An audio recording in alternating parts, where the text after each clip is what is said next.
ఈరోజు ఉన్నటువంటి రాజకీయ పరిస్థితులు వేరే. ఈ పరిస్థితుల్లో ఇప్పుడున్నటువంటి రాజకీయ పరిస్థితుల్లో నేను ఒక రాజ్యసభ సభ్యుడిగా అటు రాష్ట్రానికి కానీ ఒక పార్టీలో నేషనల్ జనరల్ సెక్రటరీగా పార్టీకి కానీ న్యాయం చెయ్యలేను అన్నటువంటి ఒక ఆలోచన వచ్చి నాకన్నా ఇంకా శక్తి సామర్థ్యాలు ఉన్నటువంటి వ్యక్తులు ఎవరైనా నా ప్లేస్లో రాజ్యసభకు కానీ వస్తే రాష్ట్రానికి, రాష్ట్ర ప్రజలకు, దేశానికి ఉపయోగపడతారు అన్నటువంటి ఒకే ఒక కారణంతో నా యొక్క అశక్తత, నేను చెయ్యలేను, నేను న్యాయం చెయ్యలేను అనే ఒక నిర్ణయానికి వచ్చి నేను ఈ యొక్క రాజీనామాను సమర్పిస్తున్నానే తప్ప వ్యక్తిగత కారణాలని అందుకే నేను చెప్పాను.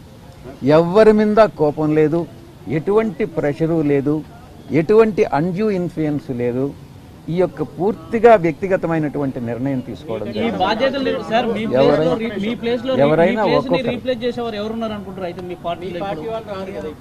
మా పార్టీకి ఇప్పుడు నేను ఇంకా కూడా రేపు రిజిగ్నేషన్ సబ్మిట్ చేసేంత వరకు కూడా వైఎస్ఆర్సీపీకి ఇంకా కూడా సభ్యుడిని, రాజ్యసభకు మాత్రమే రాజీనామా చేశాను. 11 మంది శాసనసభ్యులు మాత్రమే ఉన్నారు. 11 మంది శాసనసభ్యులతో నేను చేసినటువంటి రాజీనామా వల్ల కూటమి లబ్ధి పొందుతుందే కానీ వైఎస్ఆర్సీపీ లబ్ధి పొందదు. ఈ విషయం అందరికీ తెలుసు. వైఎస్ఆర్సీపీ నా ప్లేస్లో ఇంకొకరిని పంపించలేదు. కూటమిలో అది వాళ్ళకి నిర్ణయం. అది తెలుగుదేశంకి వెళ్తుందా, బీజేపీకి వెళ్తుందా, జనసేనకు వెళ్తుందా, ఎవరిని సెలెక్ట్ చేయాలి అన్నటువంటిది వాళ్ళ ఇష్టం.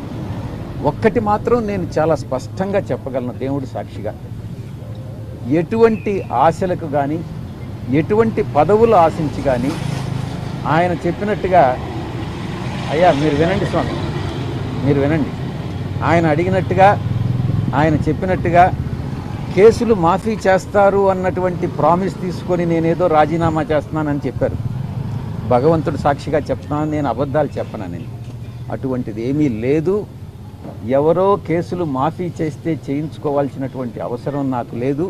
ఏదైనా ధైర్యంగా ఎదుర్కొంటాను. ఈ యొక్క లుకౌట్ నోటీస్ మీద హైకోర్టులో వేశాను నేను. గతంలో నా మీద ఒక మహిళ గురించి ఆరోపణలు చేస్తే మీ మీదనే, కృష్ణ వాళ్ళ ఛానల్ మీదనే నేను డిఫమేషన్ వేశాను. ఎవరికి భయపడే తత్వం కాదు విజయసాయిరెడ్డిది. భయం అన్నటువంటిది ఈ యొక్క ఒంట్లో ఎక్కడ ఏ అణువులో కూడా లేదు అన్నటువంటి విషయాన్ని చాలా స్పష్టంగా చెప్తా ఉన్నా. నేను ఒక్కటే చెప్తా ఉన్నా, కొన్ని పత్రికలకి వాళ్ళు చేసేటటువంటివి మాత్రమే కరెక్టు, మిగతా వాళ్ళు చేసేవన్నీ తప్పులుగానే కనపడతా ఉంటాయి. ఈ దృక్పథం మంచిది కాదు. ఈ యొక్క బ్లాక్మెయిలింగ్ టాక్టిక్స్ మంచిది కాదు అని నేను సవినయంగా మనవి చేసుకుంటా ఉన్నాను.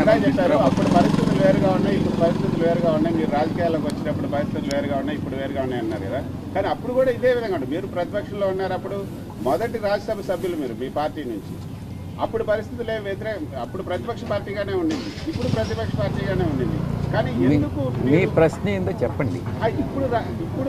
ఇప్పుడు రాజీనామా చేయడానికి కారణాలు ఏంటి అంటే అంటే నేను చెప్పిన దానికన్నా ఇంకా వేరే కారణాలు ఉన్నాయని నువ్వు నమ్ముతున్నావేమో కానీ నేనైతే నమ్మట్లేదు. అంటే జగన్మోహన్ రెడ్డి మీకు అడగండి, మీరు ఏదైనా ఫ్రీగా అడగచ్చు.